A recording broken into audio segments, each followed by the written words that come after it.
जी friends, आप देख रहे यूट्यूब चैनल वॉइस ऑफ कैनी और एज यूजुअल मैं सफदर खान कैनी।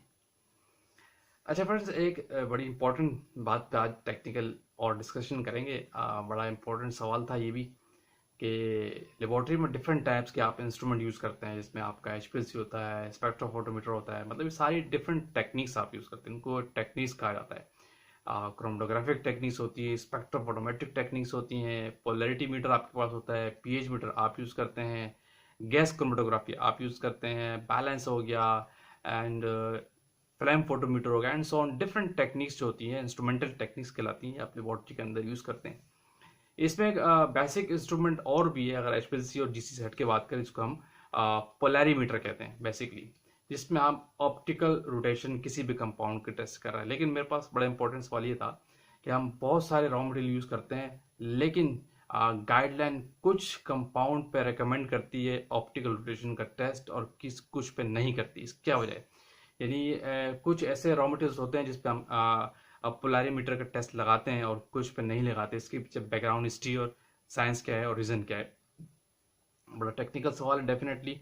तो देखिए, जब भी हम वो कंपाउंड्स जिनको हम पोलैरीमीटर पे लेके जाते हैं, जिनके अंदर ऑप्टिकल रोटेशन का टेस्ट रिकमेंडेड होता है, उसके पीछे कुछ बैकग्राउंड है, उसके पीछे कुछ साइंस है। देखिए, वो वाले कंपाउंड्स होते हैं जो पोलैरीमीटर के लिए ऑप्टिकल रोटेशन चेक करते हैं, उनका ऑप्टिकली एक्टिव होना बहुत ज़रूरी है। कुछ कंपाउंड ऑप्टिकली एक्टिव होते हैं और कुछ कंपाउंड ऑप्टिकली एक्टिव नहीं होते। यही वजह है कि जो ऑप्टिकली एक्टिव नहीं होते उनमें पोलैरीमीटर का टेस्ट रिकमेंडेड नहीं होता, और जो कंपाउंड ऑप्टिकली एक्टिव होते हैं उनमें पोलैरीमीटर का टेस्ट रिकमेंडेड होता है। ये बेसिक फ़र्क है।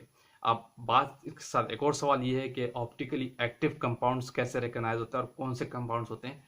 तो ये अब सारी केमिस्ट्री की बात आ गई थोड़ी सी। ज़ाहिर है, लेबोरेटरी जो आप काम कर रहे हैं उसमें केमिस्ट्री 98% है। सारी साइंस इन्वॉल्व है, साइंटिफिक लोग काम कर रहे होते हैं। तो वो कंपाउंड जिनको हम ऑप्टिकली एक्टिव कहते हैं, उसके लिए कुछ कंडीशंस हैं, साइंस में केमिस्ट्री में डिफाइन है कि उन कंपाउंड्स का कायरल होना ज़रूरी है। यानी जो कंपाउंड कायरल इन नेचर होते हैं वो ऑप्टिकली एक्टिव होते हैं, जो कायरल इन नेचर नहीं होते वो ऑप्टिकली एक्टिव नहीं होते। अब फिर इस सवाल से सवाल, साइंस तो यही चीज़ है कि हर सवाल से सवाल निकलता है डेफिनेटली। तो कायरल कंपाउंड हम किसको कहते हैं? तो as per science, as per स्टीशियोकेमिस्ट्री, अगर आप थोड़ी सी बात करते हैं तो वो कंपाउंड जैसे हम ऑर्गेनिक केमिस्ट्री के लिहाज से अगर हम देखते हैं, तो आपका जो मेन कंटेंट कार्बन है उसकी वैलेंसी 4 होती है, उसकी 4 वैलेंसी होती है।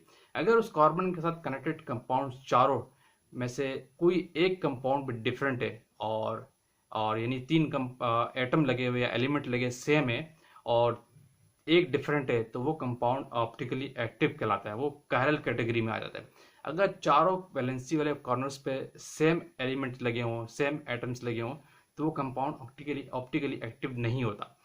तो यानी ऑप्टिकली एक्टिव होने के लिए कंडीशन क्या है कि वो कायरल हो। कायरल के लिए क्या क्राइटेरिया कि उसके अगर कार्बन को बेस बनाते हैं तो चारों कॉर्नर पे कोई एक एलिमेंट या आइटम डिफरेंट लगा हो, तो वो कंपाउंड ऑप्टिकली एक्टिव हो जाते हैं, यानी वो कायरल कैटेगरी में आता है। यही वजह है कि बहुत सारे कंपाउंड्स पे ये कंडीशन होती हैं, कुछ कंपाउंड में ये कंडीशन नहीं होती। तो बेसिक रीज़न यही है कि जो सवाल था हमारा कि हम हर कंपाउंड, ये बहुत सारे जो रॉ मटेरियल्स होते हैं, क्यों सिलेक्टेड रॉ मटेरियल्स पे ये टेस्ट रिकमेंड होता है पोलैरीमीटर का, क्या वजह है? तो जैसे कि इसके साथ बात ये भी हुई थी कि हर कंपाउंड हम ऐसे भी तो लगाते हैं, तो लेकिन यहाँ क्यों नहीं?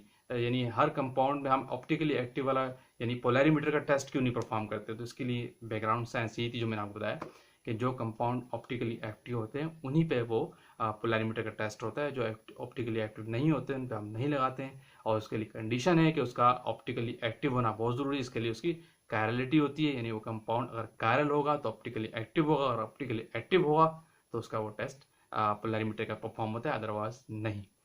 तो ये इस क्वेश्चन का मेन आंसर था। जो आंसर आपने था वो भी मैंने आपको क्लियर कर दिया। होपफुली कि इसका जवाब आपको मिल गया होगा, और ये कॉन्सेप्ट भी क्लियर होगा कि क्यों हम हर कंपाउंड में पोलैरीमीटर का टेस्ट परफॉर्म नहीं करते, और क्यों हर कंपाउंड और कौन कौन से कंपाउंड जिस पर हम परफॉर्म करते हैं।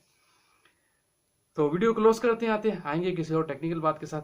चैनल पर अगर नहीं थे तो चैनल पे न्यू लोग हैं वो सब्सक्राइब कर दीजिए, ताकि इस तरह की टेक्निकल वीडियोस आप तक पहुंचती रहे। Thank you for watching. अल्लाह हाफिज़।